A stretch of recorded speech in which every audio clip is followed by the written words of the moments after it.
नमस्कार आज्ञा मु विकास पत्र एडवोकेट विकास पत्र साधारण भाव जन साधारण युवक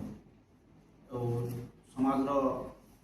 समाज कल्याणमुखी कार्य सब नियोजित करे समाज केमती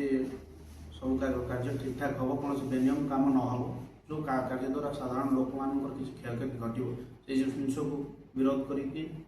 आज प्रेस मीट डकई प्रथम तो समस्त सांबादिक बंधु मान मोर बड़ भाई मान मोर प्रणाम और समस्त को शुभेच्छा ज्ञापन करुँच। आज जो प्रेस मीट डाकी गोटे बेनियम भाव में आम अंचल दीर्घ दिन हम बाली उठा जा बाली उठा जी गुरुतर कथा नुहे आज्ञा गुरुतर कथा हूँ आम सोसाइटी पर बाली उठार मेजर इफेक्ट पड़ुଛି पाखापाखि बाली उठेवा कारण नहीं कि 50 ରୁ 100 गाँ क्षतिग्रस्त होती समस्त साधारण युवक व्यक्तिगत भाव प्रभावित होती केमती प्रभावित होती बेनियम भाव तो बाली उठाण चली से अलग कथा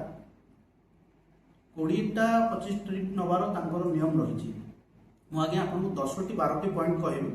से पॉइंट भीतर आप जानीपारे केते किभली भाव में आम लोक मैंने प्रभावित होती बाली उठाण कार्यक्रम नहीं आम घर ठू पाखापाखि प्रायतः गाँ पाखर 1 किलोमीटर 2 किलोमीटर 5 किलोमीटर रेडियस भितर जी गाँ सब रही जो बाली उठा जाऊँगी जनईदेवा चाहूँगी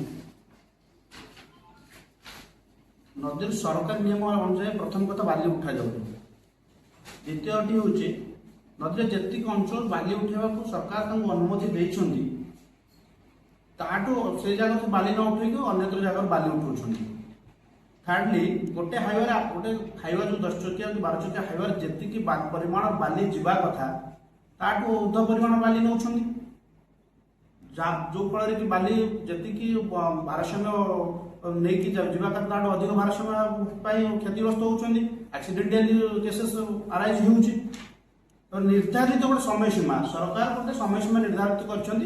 समय भितर गाड़ी घाट को जीव घाटू बाली नहीं जो डंपिंग करने कथा कर से समय बाली उठा जाऊनी पूर्व के उठा के दिन द्विपर उठा जा दिन बेला गाड़ी गुड़ाक रास्तार एभली भाव रोच आज्ञा माने जी दिन बेला प्रशासन तरफ तो नियम ना दिन में बाली उठो तो दिन बेला गाड़ी सब आड़ रास्ता पर सब लाइन लगे रखुच्च प्रशासन जी नीलाम निमंत्रण चिन्हट कर जगह बाली न उठाऊ ना गोटे कथा धर गोटे घाटर टेंडर होकर 2-3टा घाटर बाली उठाऊँ आउ गोटे कथा सरकार दृष्टि देवा दरकार गोटे गाड़ी को गोटे के फर्म के आर फर्म गोटे नियम रही कौन गाड़ी से के फर्म ना जितेबाला आप साधारण युवक जन कि साधारण लोक जन कौन भी गाड़ी अटक आप देखिए कौन सरकार कागज पत्र नहीं दिन 3टा ରୁ 4टा समयटा आम स्कूलिंग कॉलेज कि ऑफिस छुट्टी समयटा आम अंचल पाखापाखि पेरीपेरी अंचल जी घाट रही आप देखिए गोविंदपुर प्रतापनगर पूरा रास्ता दी साइड रे आज्ञा बड़ बड़ गाड़ी पूरा लंबा धाड़ी रही ठिया जब 20टा ट्रिप नियम रही 200टा गाड़ी कहीं लाइन लगुच 200टा गाड़ी जब लाइन लगुच तार इफेक्ट केमती आम पड़े स्कूलिंग स्कूल छुट्टी समय पिला जाऊँगी रोड रश रोज भिड़ हो से प्रोब्लेम होती गोटे आम्बुलांस जाऊँगी गोटे सरकारी अधिकारी जन ऑफिस रु फेरुची से क्षतिग्रस्त होती राति समय जो जगह तो आज्ञा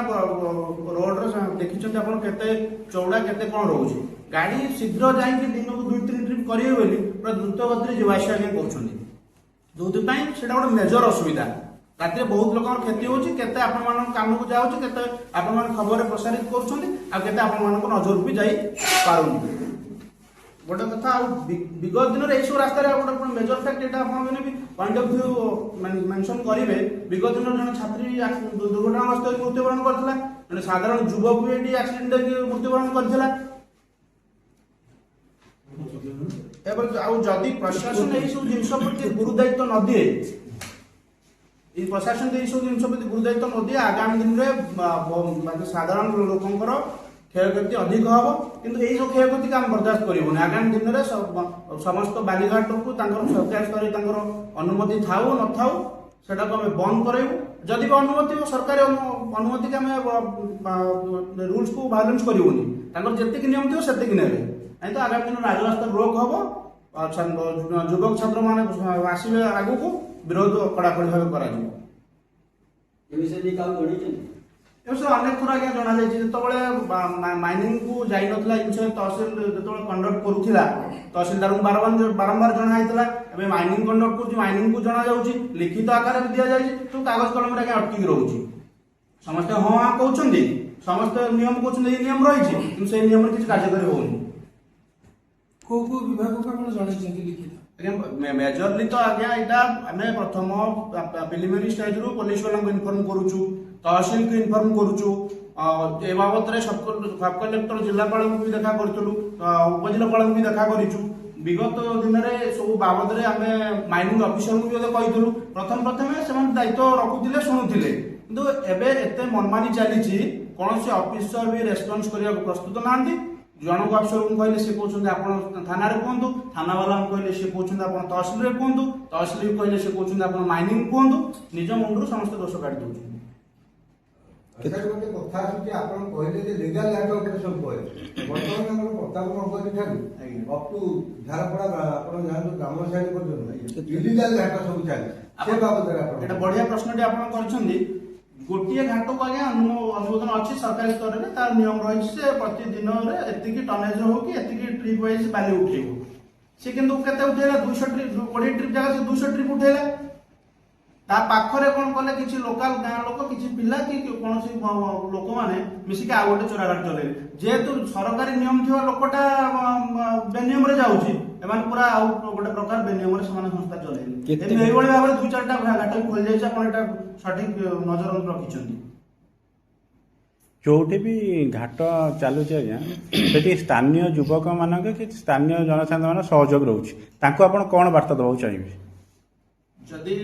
ଏଇଠି ବ୍ୟକ୍ତିଗତ ସ୍ୱାର୍ଥକୁ ରଖିକି ଆଜ୍ଞା, ମୁଁ ସମାଜରେ ଯେତେବେଳେ ସମାଜ କଲ୍ୟାଣ କାମରେ ଆସିକି ସଂଶ୍ଳିଷ୍ଟ ହେଇଛି, ବହୁତ ଲୋକଙ୍କୁ ବହୁତ ପ୍ରକାର ଆସିକି ଯୋଉମାନେ ବାଲିଘାଟ ନିଅନ୍ତି, ଯୋଉମାନେ ଆଗ ଧାଡ଼ିରେ ଥାନ୍ତି, ମେନ୍ ଷ୍ଟ୍ରିମ୍ରେ ଥାନ୍ତି, ସେମାନଙ୍କୁ ବିଭିନ୍ନ ପ୍ରକାର ଅଫର ଆସେ। କେତେବେଳେ କୌଣସି ଉପହାର ଅଫର ଆସେ, କେତେବେଳେ ଟଙ୍କା ପଇସାର ଅଫର ଆସେ, କିନ୍ତୁ ବ୍ୟକ୍ତିଗତ ସ୍ୱାର୍ଥକୁ ସାକାର କରିବାକୁ ଯାଇକି ସାଧାରଣ ଜନତାଙ୍କୁ କ୍ଷତିଗ୍ରସ୍ତରେ ପହଞ୍ଚେଇବାଟା ସମ୍ପୂର୍ଣ୍ଣ ରୂପେ ଭୁଲ କାମ। ଯୋଉମାନେ ବି କରୁଛନ୍ତି ସେମାନଙ୍କୁ ମୋ ତରଫରୁ ନିବେଦନ ରହୁଛି, ଆପଣ ପଇସା କମାଇବାର ବିଭିନ୍ନ ପ୍ରକାର ବାଟ ଅଛି। ଆପଣ ସେଇ ଯୋଉମାନେ ଯଦି ବାହାର ଲୋକମାନେ ଆସିକି ଆପଣଙ୍କ ଅଞ୍ଚଳରେ ବାଲିଘାଟ ନେଉଛନ୍ତି, ଆପଣ ନିଅନ୍ତୁ, ବେନିୟମ ଭାବେ ତାଙ୍କୁ କାହିଁ ସହଯୋଗ କରିବେ? ନିୟମ ଭାବରେ ନିଜେ ମାଲିକ ହୁଅନ୍ତୁ। ଠିକ କଥା କହିଛନ୍ତି ଆପଣ। ରାଜସ୍ୱ ଯଦି ହାନି ହଉଛନ୍ତି ଗୋଟିଏ ବାଲିଘାଟରେ ଆଜ୍ଞା, ଯଦି ବର୍ଷକୁ କି ଗୋଟିଏ ସିଜନରେ କି ଯେତିକି ଟର୍ମସ୍ ଅଫ ପିରିୟଡ ଥାଏ ବାଲି ଉଠେଇବାର, ଯଦି ସରକାର 2 କୋଟି କି 3 କୋଟି କି 5 କୋଟି ପାଉଛନ୍ତି, ତାର 3 ଡବଲ ପଇସା ସେ ରାସ୍ତା ବାବଦରେ ଖର୍ଚ୍ଚ କରୁଛନ୍ତି ପ୍ରତି ବର୍ଷ ମେଣ୍ଟେନାନ୍ସ ପିରିୟଡ ଭିତରେ। ସରକାରଙ୍କର ସିଧାସଳଖ ଭାବରେ ଏହା କ୍ଷତିଗ୍ରସ୍ତ ହଉଛି, ସରକାର କ୍ଷତି ସହୁଛନ୍ତି। ଆପଣ ଯୋଉ କହୁଛନ୍ତି ସରକାରୀ ଲାଭ କଥା, ଏଇ ବାଲିଘାଟ ବାବଦରେ ସରକାର ସେମିତି କିଛି ମେଜର ବେନିଫିଟ ପାଉନାହାନ୍ତି। ଯଦି ମେଜର ବେନିଫିଟ ପାଉଛନ୍ତି ଆପଣଙ୍କ ହିସାବରେ, ସରକାର ଗୋଟେ ଆପଣଙ୍କୁ ଡିଟେଲ୍ସ ରଖିବେ କି ଗୋଟେ ପ୍ରୋଜେକ୍ଟ ରିପୋର୍ଟ ଦେବେ, ଆମେ ବାଲିଘାଟରୁ ଏତିକି ଟଙ୍କା କମେଇଛୁ ରେଭିନ୍ୟୁ। ସରକାରଙ୍କୁ ରିପୋର୍ଟ ମଗାଯାଉ, ସେଇ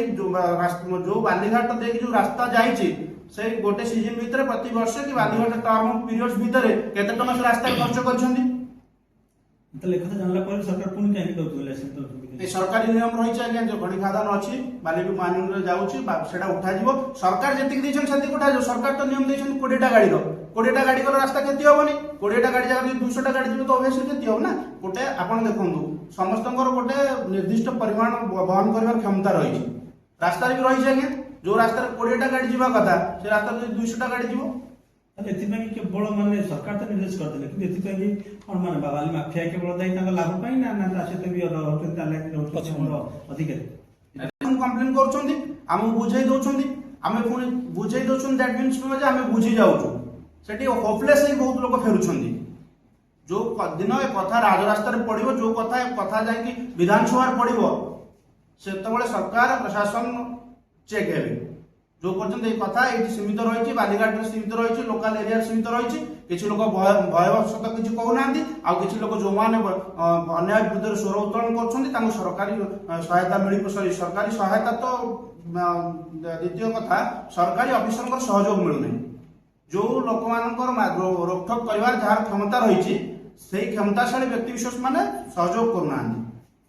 ସେମାନେ ଯଦି ପ୍ରଥମରୁ ଏଇ କାମ ସେ କରନ୍ତେ ଠିକ ଟାଇଟରେ ଚଲାନ୍ତେ ତାହେଲେ ଆପଣଙ୍କୁ ପ୍ରେସମିଟ୍ କରିବାକୁ ପଡନ୍ତାନି କି ବିଧାନସଭାରେ କଥା ଉଠାଇବି ଉଠିବାକୁ ପଡନ୍ତାନି କି ରାସ୍ତା ଖରାପ ହୁଅନ୍ତାନି, ଆକ୍ସିଡେଣ୍ଟ କ୍ଲିୟରେନ୍ସ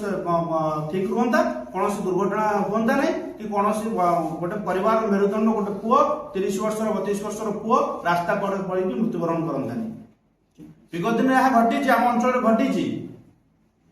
ଯୋଉ ପରିବାର ପିଲା ମରିଯାଏ ସେ ପରିବାର ଆଜି କୋଉ ଅବସ୍ଥାରେ ଅଛି, କୌଣସି ସରକାର ସ୍ତରରୁ କିଛି ଲୋକ ସେଠିକି ଯାଇନାହାନ୍ତି କି ଯୋଉମାନେ ବାଲି ବ୍ୟବହାର କରୁଛନ୍ତି ଗୋଟେ ଥର ଯାଇନାହାନ୍ତି କି ଯୋଉମାନେ ଗାଡି ନେଇକି ଚଢେଇକି ମାରି ଦେଇଛନ୍ତି ସେମାନେ ଗୋଟେ ଥର ତା ଘରକୁ ଯାଇନାହାନ୍ତି। ଆମେ ଆଜ୍ଞା ଯାଇଛୁ ତାଙ୍କ ଘରକୁ, ଆମେ ଦେଖିଛୁ ତାଙ୍କର ପରିସ୍ଥିତି କୋଉ ସ୍ତରରେ ଯାଇଛି, ତାଙ୍କର ଆର୍ଥିକ ଅବସ୍ଥା କଣ ରହିଛି।